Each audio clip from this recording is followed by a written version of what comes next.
स्वप्ने प्रद्युम्नारतिं कन्या लभत कांतेनो प्राग्दृष्टिसुतेन सा। बाणासुर की बिटिया है कौन? उषा, जिनके नाम से पड़ा है क्या? ऊखी मठ। पहले वहां का नाम ऊषा मठ था, ऊखी मठ है ना, सब लोग जानते हैं। तो ऊखी मठ पर चुप रहा, ऊखी मठ वहां का नाम पड़ा हुआ। तो उषा है, रात को नींद आई, नींद में आया स्वप्न बहुत बढ़िया। स्वप्न में आया बहुत सुंदर पुरुष, इतना सुंदर है, आते ही अंतर्धान हो गया। उषा जी की नींद टूटी, ढूंढ रही है पलंग के नीचे, ढूंढ रही है जो कि हर भवन में कहां गया होगा, कहां गया होगा, पर क्यों मिलेगा? वो तो स्वप्न है। रो पड़ी उषा, कहां चले गया होगा, कहां चले गया होगा? क्यों हुआ उषा जी को ये स्वप्न? भगवान शंकर मंदाकिनी के तट पर विहार कर रहे थे। इच्छा हुई कि पार्वती भी आती तो कितना अच्छा होता। जा नंदी, बुला के ला कैलाश से। गए नंदी, मां चलो। मां ने कहा मैं आ रही हूं। नंदी जी गए, आ रही है। एक बार गया, 2 बार गया, 10 बार गया। बाबा ने कहा बुला रहे, देर क्यों हो रही है? कहा बाबा श्रृंगार कर रही है। अच्छा, तभी देर हो रही है। कई बार गए नंदी, नंदी ने कहा बाबा मुझे भी थकान लग गई है, ऊपर नीचे करते करते माँ नहीं आ रही है। अरे एक बार और जा। फिर गए नंदी, माँ चलो तो सही। माँ ने कहा मैं आ रही हूँ। और ये दृश्य देख रही थी कौन? उषा, कि भगवान शंकर कितने लालायित हो रहे माँ पार्वती के लिए। और माँ पार्वती को देखो श्रृंगार करने पर लगी है, क्यों ना मैं ही चली जाऊं तब तक रूप बदल के। जैसे ही उषा जी ने अपना स्वरूप बदला, भगवती पार्वती का रूप बनाया, जैसे ही उषा जी अपने भवन से निकली, माँ पार्वती भी कैलाश से निकली, दोनों मार्ग में मिल गए। माँ ने कहा अच्छा मेरे पति को ठगने जा रही थी, जा स्वप्न होगा, पर पुरुष आएगा तेरे मन को हर लेगा। कहा माँ ऐसा श्राप तो मत दो मुझे। कहा जा वही तेरा पति भी हो जाएगा। आज वही श्राप स्वप्न बन करके आया।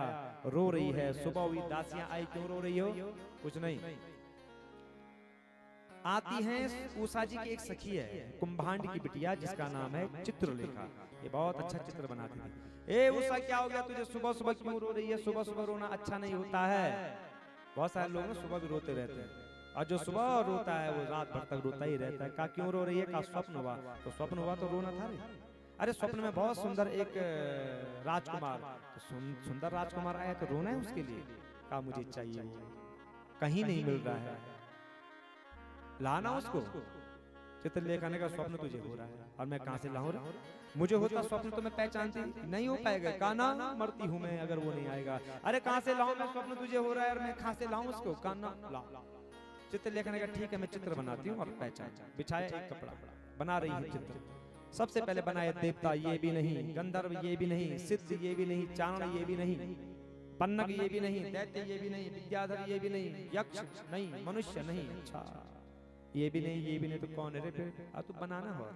फिर बनाया विष्णुवंशी वासुदेव जी के पिता सूर का चित्र बनाया। हाँ लगभग ऐसे ही दिख रहा था, ऐसे दिख रहा था। फिर बनाया बलराम जी का चित्र। हाँ बाल ऐसे थे उसके। भगवान श्री कृष्ण का चित्र बना, हाँ लगभग ऐसे ही दिख रहा था वो।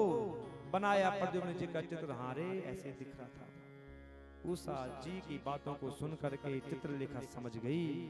जैसे ही अंत में बनाया अनिरुद्ध जी का चित्र, बोल पड़ी यही तो है जिसने मेरे मन को चुराया है, यही तो है जो मेरे स्वप्न में आया था। चित्रलेखा ने कहा पता है तुझे कौन है ये? कि नहीं, ये भगवान श्री कृष्ण के क्या है? पोता। ये भगवान श्री कृष्ण का पोता है। उषा ने कहा पोता हो तोता हो मैं कुछ नहीं जानती हूँ, इसने मेरा होना है, इसको लेकर के। अरे दिमाग खराब है तेरा? कहाँ रह गया पामसू सोनितपुर? कहाँ रह गई द्वारिका? नहीं हो पाएगा ना, ला मरती हूँ। अरे कैसे जाना है यहाँ से उतनी दूर? बहुत समय लगेगा। ना ना अभी चाहिए। कैसी आफत आई, माया विद्या जानती थी, रातों रात निकली सोनितपुर से पहुंच गई द्वारिका। देखा तो महल वसुदेव जी का, बलराम जी का, भगवान श्री कृष्ण का महल, हाथ जोड़ा प्रद्युम्न जी का महल, अंत में देखा अनिरुद्ध जी का महल, सोए हैं पलंग में। अब चित्रलेखा ने सोचा कि उठाती हूँ तो 36 प्रश्न करेंगे, क्यों, क्या, किस लिए आए हैं तुम यहाँ? तब तक वहां बढ़ती है वो। तो पलंग से ही उठा दिया और द्वारिका से सीधे भागी सोनितपुर में उषा जी के भवन में। ले ये है जिसने तेरे मन को चुराया। दोनों इतने सुंदर हैं कि एक दूसरे को देखते रह गए। और बाहर बाणासुर लगा है, महल में देख रहा है। सैनिकों ने ध्वजा झुकी भी अभी नहीं झुकी, हाँ देखते रहना। तब तक एक सैनिक आया, महाराज बस आप इसी ध्वजा को देखते रहो, और वहां देखो तो बिटिया के कक्ष में पता नहीं कौन बैठा हुआ है कब से। अच्छा कौन है वो? उठाई अपनी तलवार, जैसे कक्ष में गए अनिरुद्ध जी बैठे हुए थे, बेड़ियों से बांध दिया। उषा जी रो रही, पिताजी पिताजी सुनो तो सही सुनो। अरे किसने सुनना था? सीधे कारागार में अनिरुद्ध जी को डाल दिया। उषा जी रो रही है। यहाँ द्वारिका में बहुत ढूंढा पर कहीं भी अनिरुद्ध जी नहीं मिले। नारद जी आए, क्या हो गया?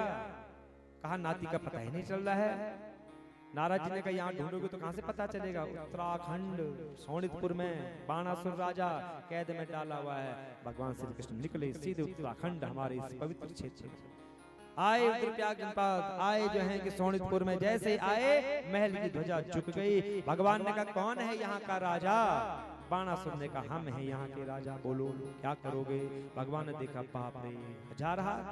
बाणासुर नहीं पहचाना भगवान को, न आतिथ्य सत्कार किया, न प्रणाम किया, सीधे युद्ध करने लग गया। इतना घमासान युद्ध होता है, भगवान श्री कृष्ण एक एक करके हाथ काट रहे हैं बाणासुर के।